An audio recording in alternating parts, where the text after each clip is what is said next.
Hello chers Césiens, nous sommes le 16 août, bienvenue évidemment sur le journal crypto, on va voir toutes les actualités du jour, ça devrait te faire plaisir normalement. N'oublie pas qu'on a ouvert la C0 Academy pour monter en compétences et devenir un vrai pro des crypto-monnaies, indispensable pour tous ceux qui ne sont pas formés. Tu as la possibilité évidemment de nous suivre sur Twitter. Si le monde du crypto gaming et du métaverse t'intéresse, tu as aussi la chaîne C0 Gaming à suivre. Et évidemment, Sisiland est en préparation et celui-ci utilisera notre crypto-monnaie, la CZ2. Et maintenant, on va regarder les unes de ce journal. Let's go! Et Shiba Inu nous fait des résultats de très bonne facture. C'est tout simplement l'une des crypto-monnaies qui a le plus pump dernièrement dans le top 100, ce qui fait évidemment plaisir à tous ceux qui sont fans du Shiba Inu. Mais pourquoi ce pump? Tu verras qu'il y a des actualités qui expliquent pourquoi. Et peut-il atteindre le 0,01 $? C'est ce qu'on va voir dans ce journal crypto.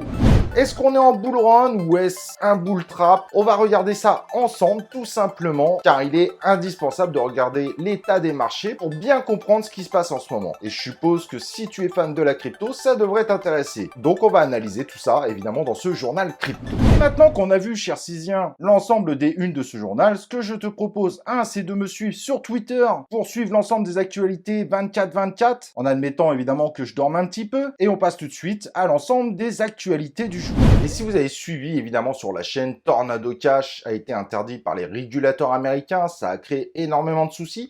Je vais pas forcément revenir dessus, mais GitHub a interdit Tornado Cash. Évidemment, le token Torn a pris cher. Il devient très compliqué évidemment d'utiliser l'application et cela devient également plus dangereux car évidemment même le nom de domaine a disparu. Du coup, Tornado Cash, ça peut être la fin d'une époque et l'histoire ne va pas s'arrêter là, mais c'est curieux quand même que ça tombe maintenant.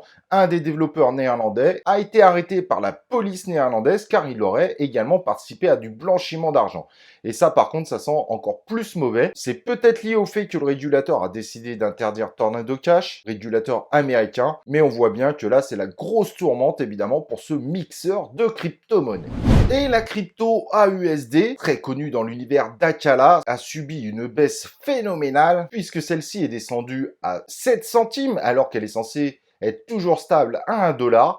Malgré tout, finalement, elle est remontée. Aujourd'hui, par exemple, sur KuCoin, on la trouve à 90 centimes. Mais par contre, cela doit probablement inquiéter l'ensemble des acteurs. Car par exemple, sur CoinMarketCap, elle est toujours à 1 centime, prix de la crypto-monnaie, tout simplement, dans l'univers Acala. Donc il faudra voir évidemment si cela n'est pas un risque qu'elle rechute et qu'elle finisse à nous faire comme un Luna. Mais en tout cas, sur la plupart des exchanges, elle est à 90 centimes. Encore pas tout à fait à 1 $, mais malgré tout, elle est remontée. Mais ça reste quand même très inquiétant car elle n'arrive plus à retrouver sa parité avec le dollar. Donc faites attention à vous, il y a quand même un véritable risque, même si elle est remontée. Cette grosse chute qu'il y a eu est due à un hack où ils ont créé artificiellement 1,2 milliard d'AUSD. Forcément, là sur le coup, au vu du market cap de la crypto, ça l'a effondré. Et la communauté est plus ou moins en guerre d'ailleurs, car certains ne sont pas d'accord avec le système de blocage qui a été mis en place au moment du crash. Bref, à voir. Mais c'est une histoire à suivre de très près, même si elle est remontée grâce à une décision en effet de leur DAO.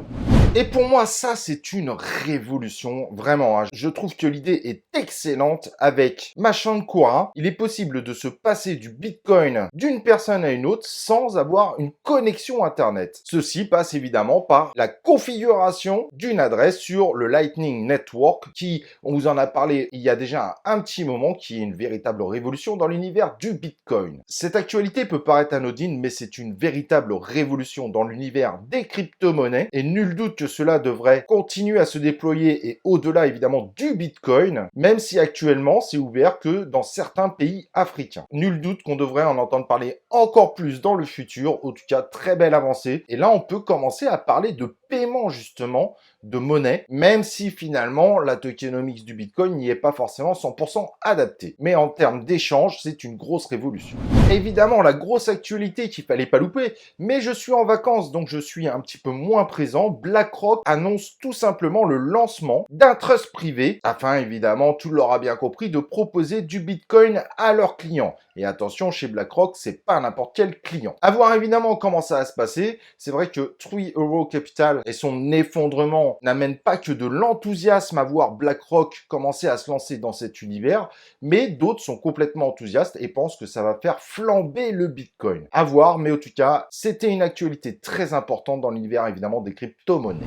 Alors, un Shiba Inu, il pump et c'est une des meilleures performances de cette semaine, évidemment. Si on regarde le top 100, évidemment, il y a d'autres très grosses performances, mais sur des crypto-monnaies avec des market cap beaucoup plus bas. Mais pourquoi ce pump? Eh bien, il y a plusieurs raisons à ça. Déjà, Shiba Eternity a été présenté. Vous pouvez même le tester. Je vous donne toutes les astuces pour le faire sur C0 Gaming. Je vous ai même présenté le jeu que j'ai testé pour vous. Mais il y a surtout l'actualité qui commence vraiment à rendre fou les communautés autour de Shiba Inu, c'est la sortie de Shibarium. Alors a priori, il y avait une rumeur qui disait que ça devait sortir hier en testnet. Pour le moment, on n'a pas trop de news, c'était vraiment une rumeur, mais on sait que ça va sortir là, on en est quasiment sûr. Et évidemment, derrière, il manque toutes les options du Web3 de Shiba Eternity qui, si on comprend bien l'ensemble de l'écosystème du Shiba Inu, devrait se plugger justement sur Shibarium. Donc normalement, le testnet de Shibarium va aussi permettre tout simplement à Shiba Eternity de devenir un vrai play to earn, car aujourd'hui ce n'est pas le cas, mais on est sur une version test uniquement disponible au Vietnam. Et donc tout ça montre que l'écosystème Shiba Inu, c'est plus du flan, on est vraiment sur quelque chose qui grossit. On a évidemment, pour le répéter, ShibaSwap, qui est une véritable perle dans le swap. Si côté user-friendly, il est discutable sur certains points, en tout cas, c'est lui qui est tout simplement la meilleure note de sécurité chez Certic, et ça vaut tout simplement de l'or. Mais avec un Shibarium, si évidemment la blockchain fonctionne plutôt bien, qui arrive en testnet, plus Shiba Eternity qui va pouvoir se plugger dessus et donc montrer de nouvelles évolutions Web3. On pourra peut-être avoir évidemment des actualités du métaverse très prochainement. Bref, il y a tout un cocktail qui est en préparation, qui va probablement faire tout simplement pump ce token. Et pas que celui-ci d'ailleurs. L'autre qui a surveillé de très près, que je vous dis depuis un moment, et je me suis pas trompé, c'est évidemment le Bone qui est censé être la crypto-monnaie évidemment du Shibarium. Après, combien de projets vont se plugger dessus ou pas, bah ça c'est encore mystérieux aujourd'hui. Si le Shibarium aujourd'hui est prévu pour l'ensemble de l'écosystème Shiba Inu, peut-être qu'il va attirer aussi d'autres projets, mais là, il faut plus d'informations évidemment sur l'univers du développement, comment ça va se dérouler, etc. Mais en tout cas, on a quand même une belle recette gagnante et je comprends parfaitement ceux qui veulent miser. La question c'est, est-ce que Shiba Inu va nous faire x 650 pour atteindre évidemment les 1 centime? Et là, je vais essayer de t'expliquer quelques notions, bien évidemment, ça me paraît important. Si jamais Shiba Inu fait x 650, on va exclure les burns, ça veut dire que celui-ci atteindra 5 fois le market cap du Bitcoin au moment de son ATH. Ça fait quand même beaucoup, ça voudrait dire qu'il fait 5 fois Bitcoin au meilleur moment de la vie de Bitcoin. À ce jour, soyons clairs, c'est improbable. Attention, improbable ne veut pas dire que dans le futur, ça sera impossible. Il faut bien distinguer les deux. Donc là, si le marché repart, et ça sera l'autre point, on va en reparler d'ailleurs, c'est l'autre grosse actualité de la une, oui, le Shiba Inu peut nous faire des folies, de là à faire 5 fois le Bitcoin au moment de l'ATH du Bitcoin, ça paraît compliqué. Et alors, imaginez ceux qui me disent, non mais toi tu comprends rien, le Shiba il valait un dollar. Un dollar, arrêtez de rêver. Arrêtez de rêver. Alors, certains me disent, oui, mais il y a le burn, et le burn, il va tout faire. Non, le burn, il va rien faire. Déjà, je vais remettre encore le truc sur la table. C'est pas parce que tu burns du token que le token, il monte. L'offre et la demande ne concernent évidemment que les ordres qui sont en attente d'achat et les ordres qui sont en attente de vente. Burn un token qui n'est pas dans des ordres de vente n'a aucun impact en soi sur la crypto-monnaie au moment T. Mais par contre, en revanche, si on burn 90% des tokens, ce qui voudrait dire au final qu'on pourrait tenter d'enlever un 0 au Shiba Inu, là ça pourra avoir un impact, mais pas sur le moment T, mais plus tard, parce que forcément ça va enlever aussi un 0 dans l'autre sens sur le market cap. Donc si jamais là on brûlait 90% des Shiba Inu, il faudrait donc plus 5 fois le market cap du Bitcoin au moment de son ATH, mais juste divisé par 10, donc la moitié du market cap du Bitcoin à son ATH. Mais imaginez pour brûler 90% des tokens. Je veux dire, les gens vont pas forcément être d'accord. Il y en a plein qui hold, qui ne font aucune opération et qui attendent, surtout des grosses baleines. Donc, à moins d'une grosse hyperinflation du dollar, là, à l'instant T, atteindre le 1 centime, c'est pas réaliste. Dans quelques années, pourquoi pas? Ça paraît fou, mais pourquoi pas? Le 1 dollar est juste impossible. Donc, est-ce que le Shiba Inu peut atteindre 1 centime dans quelques années? C'est pas impossible en soi, mais ça sera quand même très compliqué d'atteindre cette marche-là. Le dollar, vous oubliez. Et si un jour le Shiba Inu atteint le dollar, c'est tout simplement que le dollar s'est complètement écroulé et qu'il y a une hyperinflation. Mais je peux te dire qu'à ce moment-là, tu auras d'autres préoccupations que le Shiba Inu. Voilà, tout est dit. Et donc, la dernière actualité que je voulais traiter avec vous, l'état du marché. Est-ce qu'on est en bull run ou pas? Et moi, il y a des choses qui m'interrogent. On a le SP500 qui nous fait de très très belles performances. Alors, il n'est pas à ses 4800 de son ATH, mais il a quand même sacré bien monté dernièrement. Sauf que par contre, en termes de crypto-monnaie, c'est pas le cas. Donc, on peut supposer qu'au moment où tous les marchés sont crashés, les institutions en ont profité pour se débarrasser de leur crypto-monnaie. Mais à l'instant T, finalement, il n'y en a pas beaucoup qui en reprennent. L'euphorie est beaucoup plus sur le SP500 que les crypto-monnaies. Et cela est peut-être une conséquence due, évidemment, à l'effondrement du Luna qui est encore récent. Pour les particuliers, ça va, mais pour une institution, ça a un véritable impact. Mais c'est pas forcément une si mauvaise nouvelle. Par contre, l'autre qui m'inquiète, c'est que le dollar, ils sont en train d'essayer de faire tourner la planche à billets, mais le dollar ne baisse pas. Et ça, par contre, c'est assez flippant. Si le dollar continue de monter, on risque de se retrouver dans des crashs sur tous les marchés. Il faut pas que le dollar monte trop en puissance et ça, les États-Unis s'en rendent compte, ça leur pose un véritable problème. Donc, il va falloir qu'ils trouvent une solution pour baisser évidemment la puissance du dollar. Et la macroéconomie est pas spécialement bonne. Peur d'un déclenchement d'une guerre à Taïwan et pas du fait que la Chine va essayer d'envahir car elle n'a pas les capacités militaires aujourd'hui. Dans 10 ans, ça sera discutable. Mais un simple incident, en fait, pourrait faire tout exploser.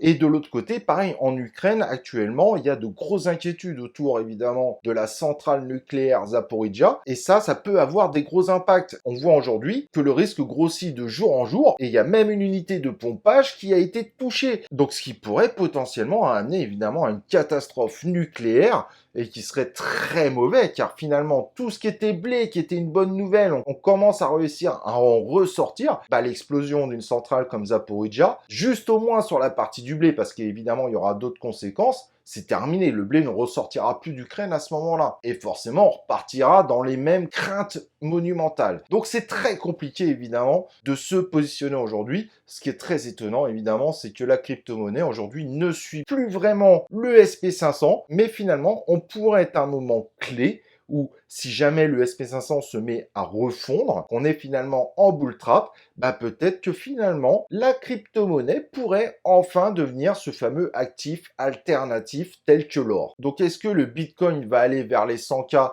Aujourd'hui, c'est dur à y croire. Est-ce qu'il va s'effondrer? C'est possible aussi. On est clairement dans une zone totalement d'incertitude et je pense que ceux qui ont des arguments pour dire que le Bitcoin va reflamber et ceux qui ont des arguments pour dire attention, crash imminent, je pense que les deux ont parfaitement raison. C'est deux scénarios envisageables. Aujourd'hui, en termes de probabilité, c'est plutôt quand même un risque de bull trap et donc de revoir évidemment le marché des crypto-monnaies globalement redescendre. Mais aujourd'hui, il n'y a pas le nécessaire pour dire qu'on repart en bull run. Oui, ça monte, et encore c'est discutable. On a plutôt l'impression qu'on a une sorte de alt season. Le BTC stagne, l'Ethereum commence à restagner, malgré l'arrivée de The Merge. Mais par contre, on a des pumps des autres alts, et ça ressemble beaucoup à un alt season. En général, derrière, ça n'a jamais été très bon, ça a fini par cracher globalement. Alors, pas de pessimisme, mais tout ça pour vous dire qu'aujourd'hui, c'est très compliqué, évidemment, de savoir où on va. Celui qui pense savoir, c'est qu'il se trompe. Celui qui met des stop loss et qui prépare au cas où, c'est quelqu'un qui subira évidemment pas trop le crash. Si celui-ci évidemment devait arriver. Voilà, en tout cas, j'espère que vous avez été ravis par ce journal crypto. N'oublie pas de t'inscrire sur la chaîne YouTube, d'activer les cloches de notification, de liker cette vidéo. Et nous, on se retrouve évidemment pour une prochaine vidéo du journal crypto.